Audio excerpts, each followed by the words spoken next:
మీరు మీ అభిమాన shows and serials TV కన్నా ముందు ఈటీవీ విన్ యాప్లో చూడండి. Download and subscribe to ETV win app. 99 రూపాయలు మాత్రమే. వసంత కోకిల వనమంతా పిలుపులా వసంత కోకిల జగమంతా గెలుపులా. ఇంకోసారి కడుపులో కాయ పండు అన్నావంటే ఊరికొచ్చి నీకు గోరి కట్టేస్తాను. పెట్టే ఫోను.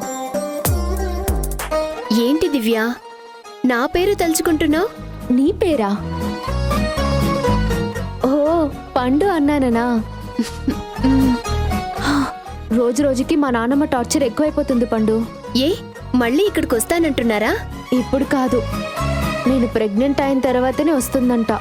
దానికోసమే ఈ ఫోన్ కాల్లు, పిచ్చి సలహాలు. నిజం చెప్పాలంటే ఇందులో పాపం మా నాన్నమ్మ తప్పే లేదు పండు. నాకు బాబ్జీకి మధ్య ప్రేమ పుట్టించాలని రకరకాల ప్రయత్నాలు చేసింది. ఆవిడ కుట్రల ఫలితమో లేక బాబ్జీ ప్రేమను అర్థం చేసుకున్న నా పుణ్యమో కానీ ప్రాబ్లం క్లియర్ అయింది.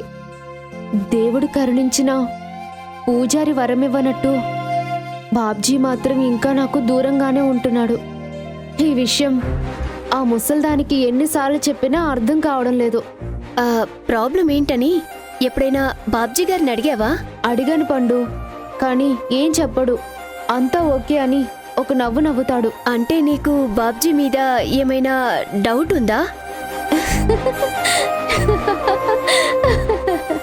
డౌటా? మా బాబ్జీ మీద? ఈ కాలంలో రాముడు లాంటి వాళ్ళు ఉండరు అన్న వాళ్ళకి నేనైతే మా బాబ్జీని చూపిస్తాను. అంత మంచివాడు, ఏకపత్ని వ్రతుడు.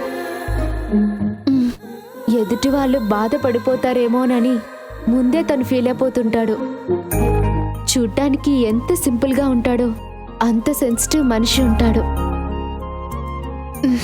పెళ్ళైన తర్వాత బాబ్జీ గొప్పతనం తెలియలేదు, కానీ ప్రేమించడం మొదలుపెట్టిన తర్వాత మా బాబ్జీ లాంటివాడు ఇంకొకడు ఉండడని అనిపిస్తుంది. నేను భార్యగా తన పక్కకి ఎప్పుడు వస్తానని ఆశపడినవాడు ఇప్పుడేమో దూరంగా వెళ్తున్నాడు. పండు, ఒక్క నిమిషం.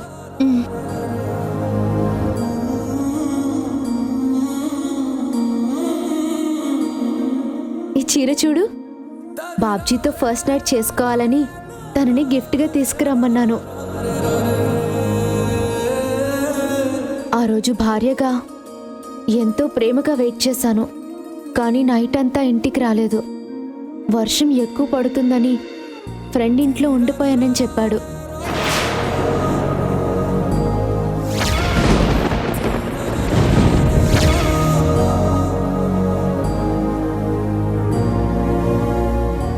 అప్పటి నుండి ఈ చీర నేను ఒంటరిగానే మిగిలిపోయాం.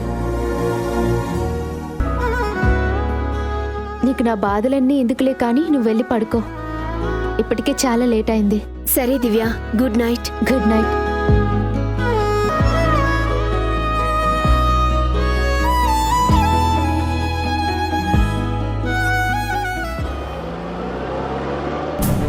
రేపు నా కొడుకు పుట్టినరోజు. అనవసరంగా సిటీ వదిలి ఇంత దూరం మీటింగ్కి వచ్చాను. నెక్స్ట్ టైం నుండి వీడియో కాన్ఫరెన్స్లు పెట్టండి, డైరెక్ట్ మీటింగ్లు వద్దు. పని పాట లేని ప్రతి యతవ మీటింగులు పెట్టి టైం వేస్ట్ చేయడమే.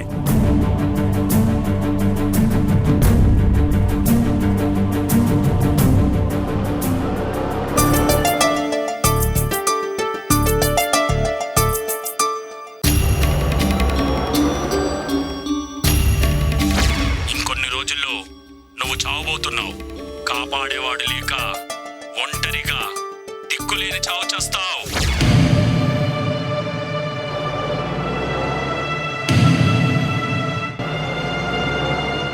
ఈ వెహికల్ ఎవరిది? వీడు నన్ను ఫాలో అవుతున్నాడా లేక నార్మల్గా వెళ్తున్నాడా?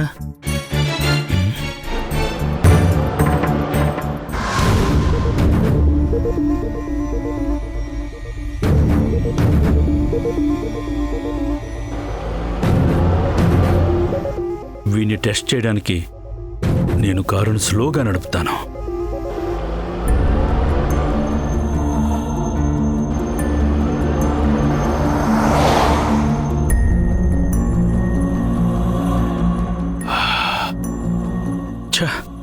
అనవసరంగా డౌట్ పడ్డాను.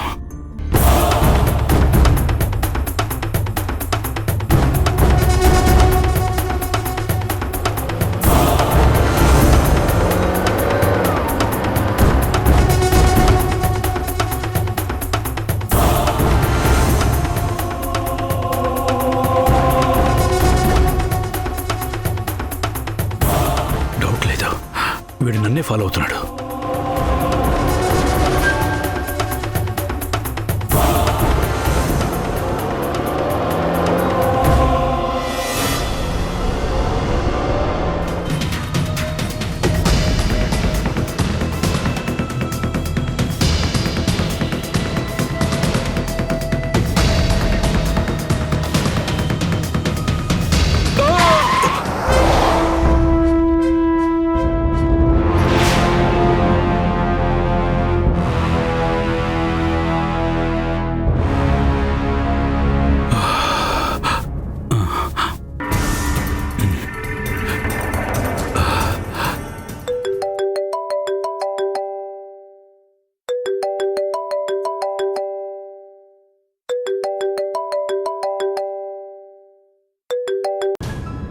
ఎక్కడున్నారండి? ఇప్పటి వరకు రితీష్ మీ గురించే వెయిట్ చేసి ఇప్పుడే పడుకున్నాడు. సరోజ, నాకు చాలా టెన్షన్గా ఉంది. ఏమైందండి? ఏదో వెహికల్ నన్ను ఫాలో అవుతూ వచ్చింది. జస్ట్లో తప్పించుకున్నాను కానీ లేదంటే పెద్ద యాక్సిడెంట్ అయ్యేది. మీరు ఎక్కడున్నారు ఇప్పుడు? సిటీకి దాదాపు 100 కిలోమీటర్ల దూరంలో ఉన్నాను. రావడానికి ఇంకో 2-3 గంటలు పట్టొచ్చు. ఆ వెహికల్ ఇప్పుడు ఎక్కడుందండి? లోపల ఎవరున్నారు? అదంతా నాకు తెలీదు. ఆ వెహికల్ కూడా కనబడట్లేదు. ఏమండి, మీరు ఒంటరిగా జర్నీ చేయడం అంత మంచిది కాదండి. దగ్గరలో ఏదైనా హోటల్ ఉంటే నైట్ అక్కడే ఉండండి. రేపు మార్నింగ్ రండి. సరే, ఏదైనా హోటల్ ఉందేమో చూస్తాను. అలాగేనండి.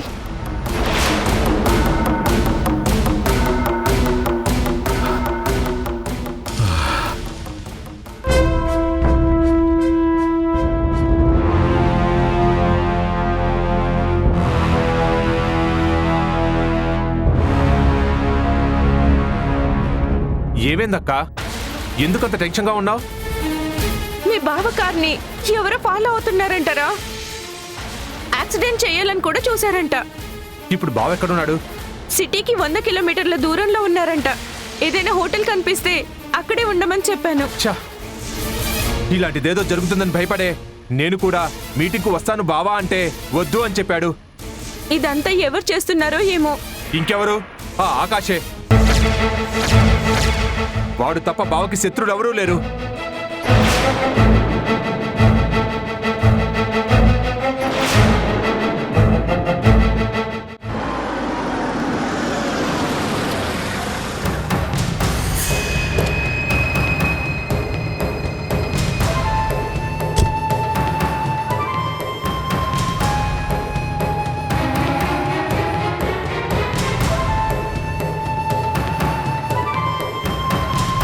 సార్, రూమ్ కావాలి.